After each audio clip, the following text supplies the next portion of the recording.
Guys, so Niblet Athletics, like we're doing Petrie. Going to be talking about warm-ups, how you can use uh, two specific interventions that you can use during your warm-ups to help, like in my case, help reduce the risk of injuries. You hear a lot of people and a lot of journalists and research saying that, to prevent injuries. But in my perspectives, we can't prevent injuries. The reason I say that is because there's always going to be an external factor that's going to be in the way, or potentially an internal factor that's going to occur that may potentially cause an injury. What I mean by external injury could be like the environment itself. It could be like like a gap on the pavement or something, wherever you're doing your running or your jogging or your sports, whatever it is. There may be something that you may not have noticed, and say like a ditch, for example, you may end up falling into that ditch, twisting your ankle, causing injury around the subtalar joint or talar crucial joints, talar crural joint. Sorry. Additionally, with internal, it could be your body itself. Really, you could say, for example, we're playing rugby, football, whatever, even basketball, MMA, whatever it is. You could plant your foot down on pavement, and then with your femur, your tibia and your femur, when you plant your foot down, it's going to be stationary, it's going to be planted. However, when you want to go to a different direction, it's going to twist. So if you place your foot down onto the floor, but you want to turn right, your femur is going to want to go in that direction because of the rate of the what we call it kinetic chain. With the muscular attachments, it's going to cause a force that would make your femur go that way, and it's one of those factors that causes high risk of ACL injuries. And we're going to be looking at a couple of journals, two systematic reviews. Going to have a quick look at those, but again, we can use these things in our warm-ups just to help reduce the risk of injuries. I'm hoping I'm making sense. I tend to, say one thing and then say something completely off topic. But I'm getting anything today. Bear with me, guys. So, this first one here, injury prevention programs that include plyometric exercises reduce the incidence of anterior cruciate ligament injury, systematic view of cluster randomized trials. So, this one's looking at implementing plyometric exercises what are included in their programs used for the warm-ups to help, in this case, prevent injuries that are used in this journal. But again, in my case, we can't prevent, but we can reduce the risk of injuries. So we go down to the methods. So they initially found 7,302 articles used in a variety of databases that they used, if I remember here. So they've used PubMed, Medline, Web Science, Cochrane Library of Physiotherapists Evidence-Based Database. They've used those to find all these total articles. So that number there is the accumulation from all those databases that they've used. So going through a process to rule out any unnecessary journals that doesn't have any significance to this, they will just throw them out. Take this for example, they do not use plyometrics because they're looking at plyometrics. These journals, 46 journals did not include those plyometric exercises. Because of that, they've been put away. They've not been used in this journal. Hope that makes sense. There we go. ACL injury rates and exposure times reported. They got rid of 4 because ACL injury rates was not implemented in other words, that they didn't state what the injury rate was or how it occurred, hence the exposure times and when it occurred. That makes sense. One just wasn't in English, so you can't really read something that you don't understand. It's pretty that's already. But nonetheless, they found 9 articles total that they've synthesized in this systematic review. So if we scroll down further, we've got these 9 journals here. So we've got our experimental group, and we've got our can't control my mouse now. We've got our experimental group, and we've got our control group. Now a lot of these are, oh my days. Sorry guys, computer's going on flip for some reason. So looking at these journals, the experiment group, they would have used something that would include plyometric exercises. So would the control group, however, with an exception. Let's go through with it. Neuromuscular training, including plyometric exercises. They've used that. Whereas the control group, they've used standard warm-ups. So potentially, they may not have used plyometric exercises. Their standard warm-up will probably be something like a jumping style, aka jumping jacks, or jogging on the spot, things like that.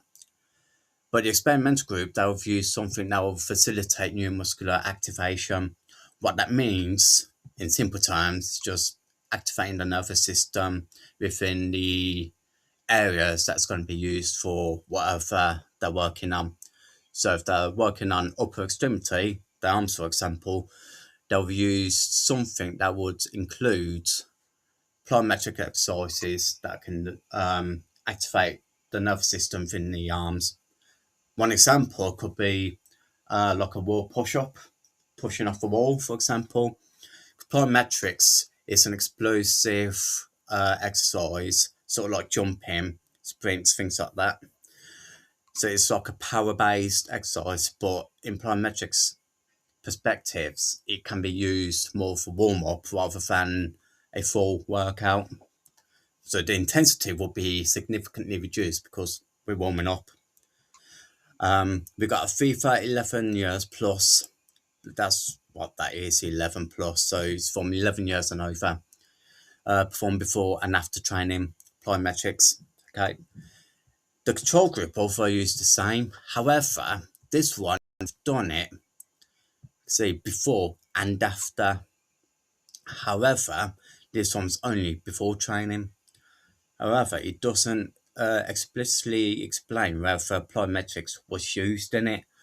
So we could potentially say that it wasn't, because it wasn't explicitly explained or mentioned in there.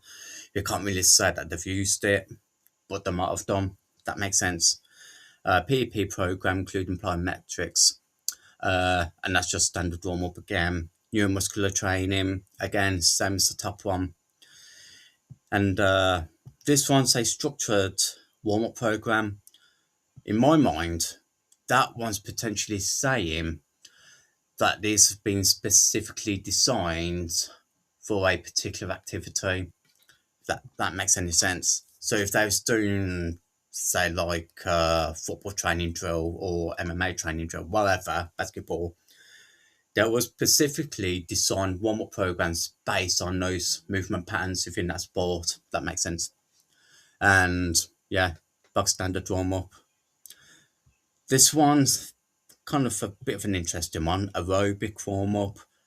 That one's probably just jogging around the hall, or wherever it is that they've done it at, around the environments.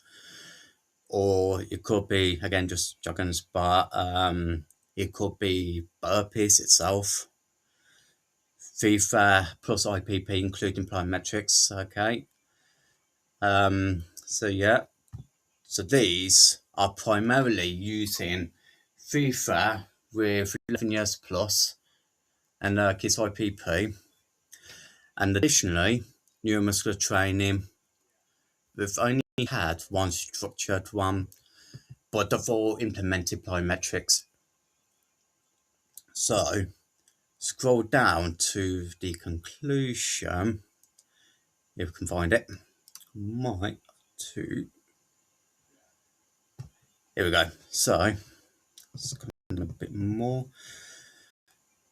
So in conclusion, this systematic review and meta-analysis indicates that injury prevention programs that include plyometrics have significant preventative effects against ACL injuries amongst male and female sports participants.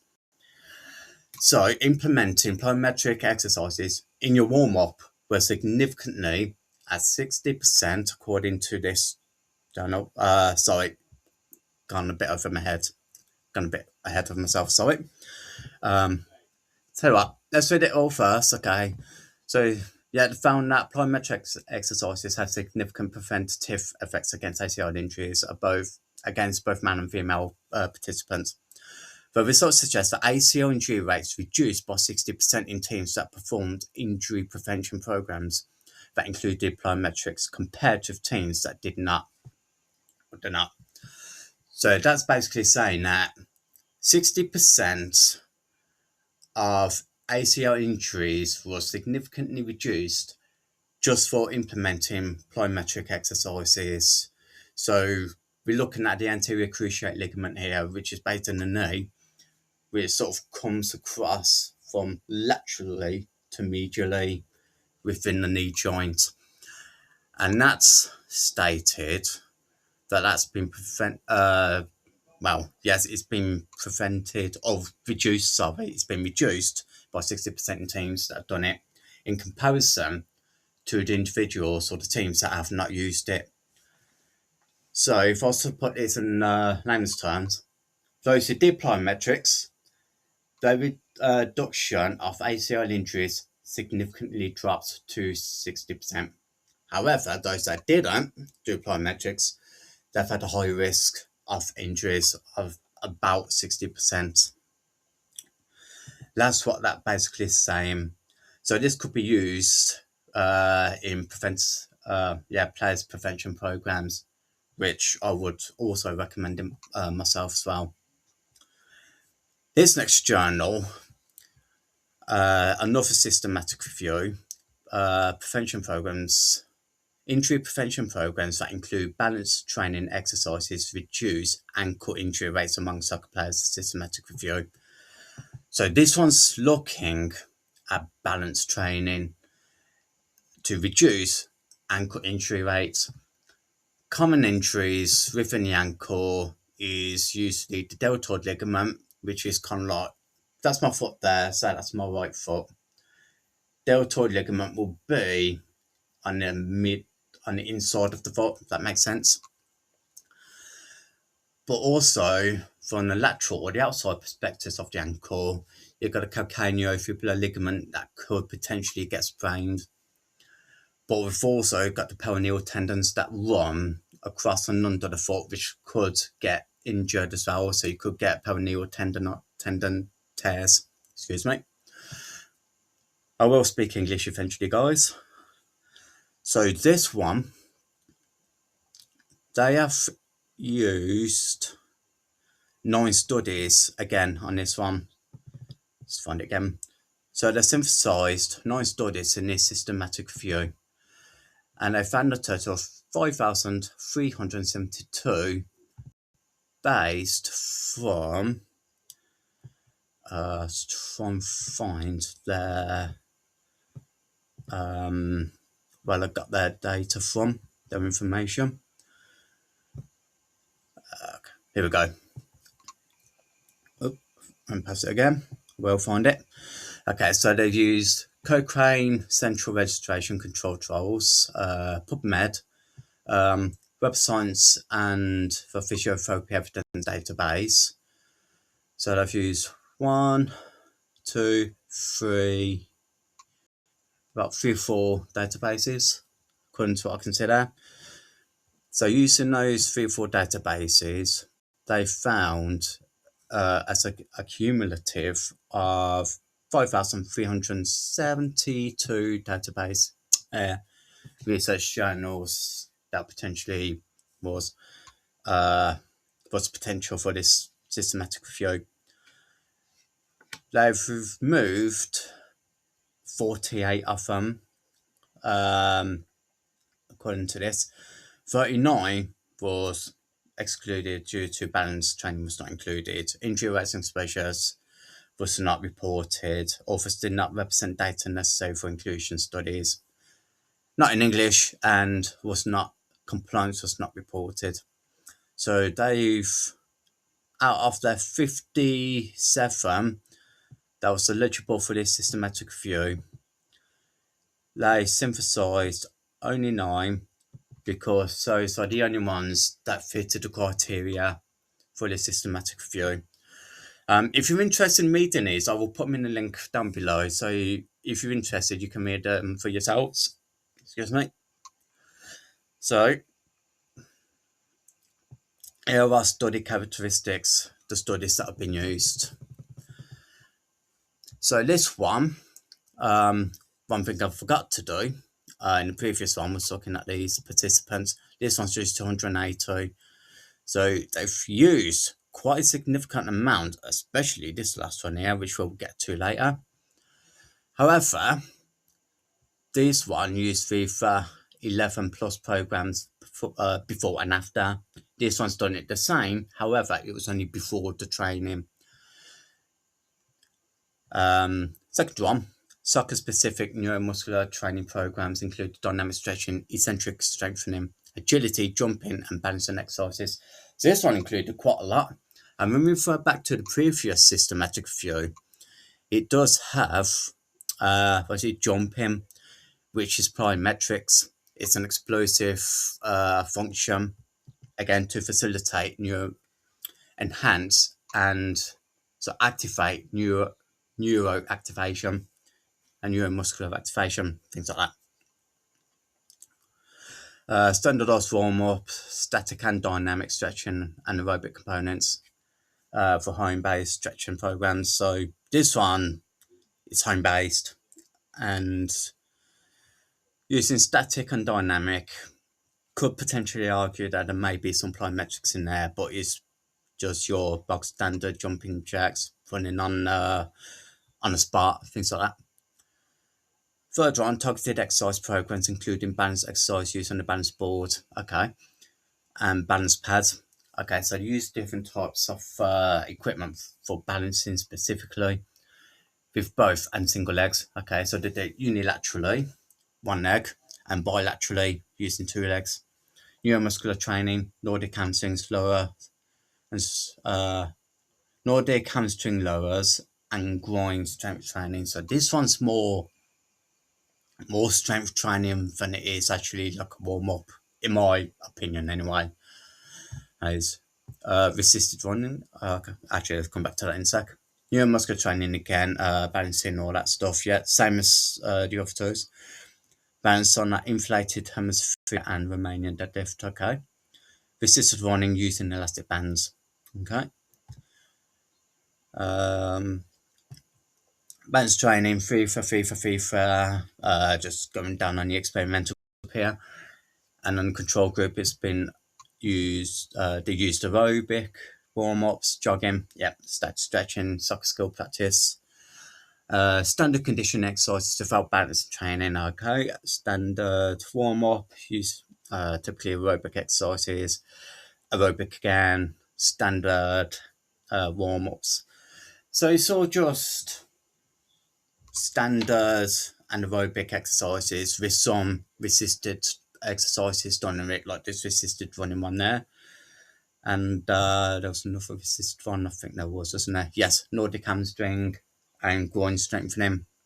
So these have been used to identify which one's more beneficial to reduce ankle injuries.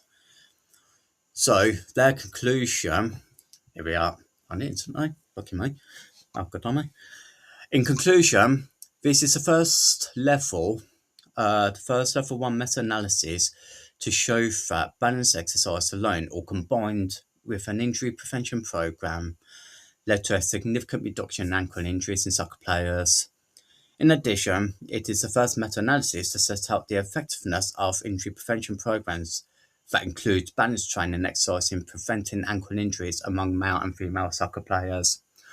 So they found out that to show that balancing exercises alone or combined with injury prevention programs has significantly helped individuals, the players, males and females, to reduce the significance of injury of ankle injuries.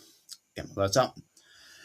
So therefore, whether you use balancing exercises or no balancing exercising, they both had great effects of reducing injury risks on the ankles. Further down here, the results show that performing injury prevention programs that include balance training exercises could reduce ankle injury rates by 36% compared with teams that do not apply.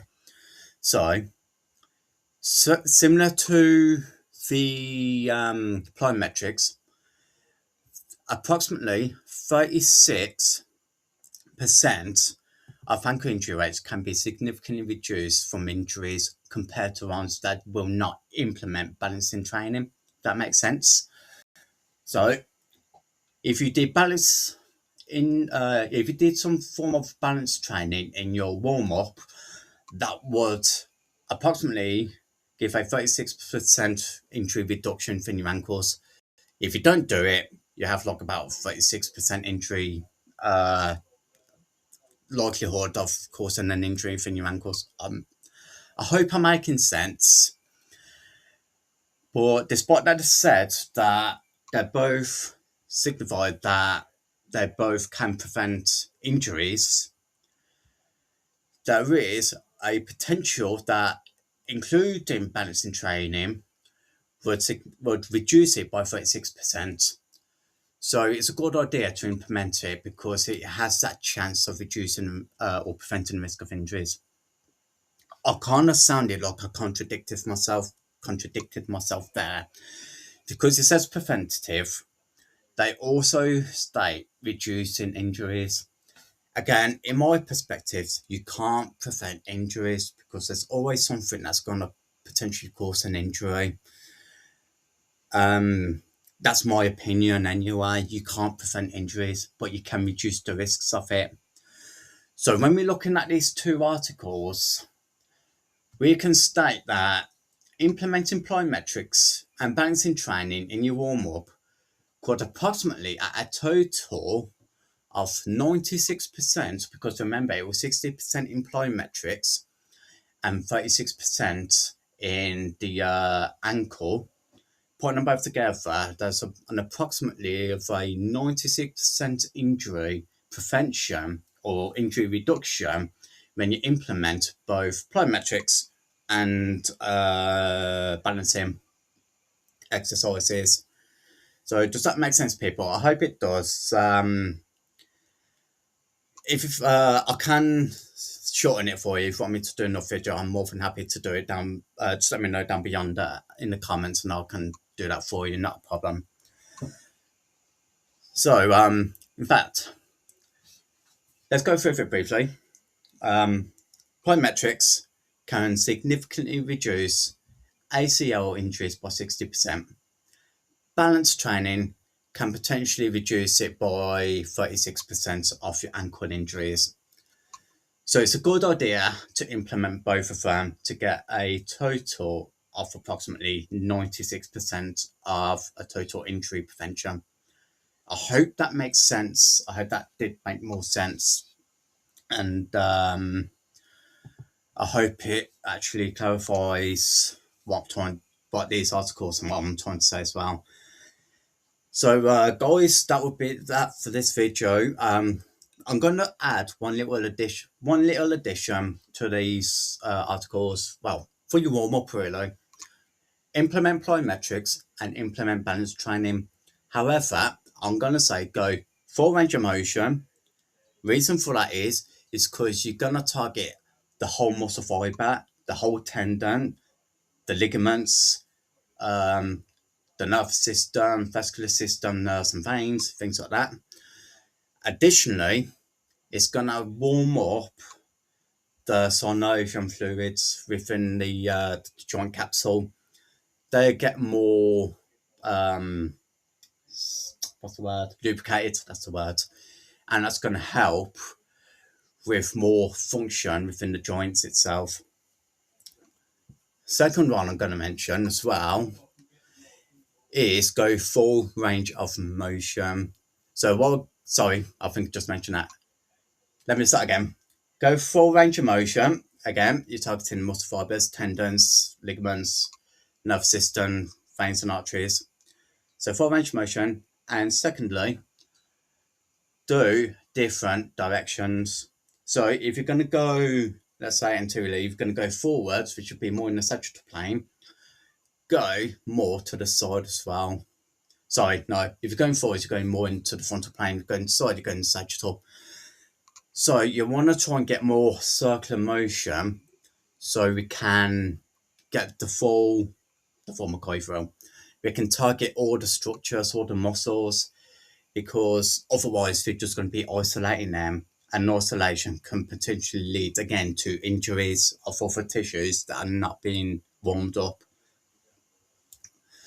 So that's what I recommend. Full range of motion and go in different directions. If you're going to go in one plane, go in the other, go backwards and forwards, side to side. So it's sort of like an arm circle or shoulder circle, forwards and then backwards. You can go up and down round circles. You can do that with your legs as well, with the acetabular joint, which would be your hip joint, and do it with your knees, even though they can then use somewhat bend. You still get a little bit of torsion there, but just be careful when you're doing that. Just more or less go flexion, extension, and just do it with every other joint. Every joint that has whatever joint, get my words out, whatever movement a joint has, use those movements to warm up all the tissue.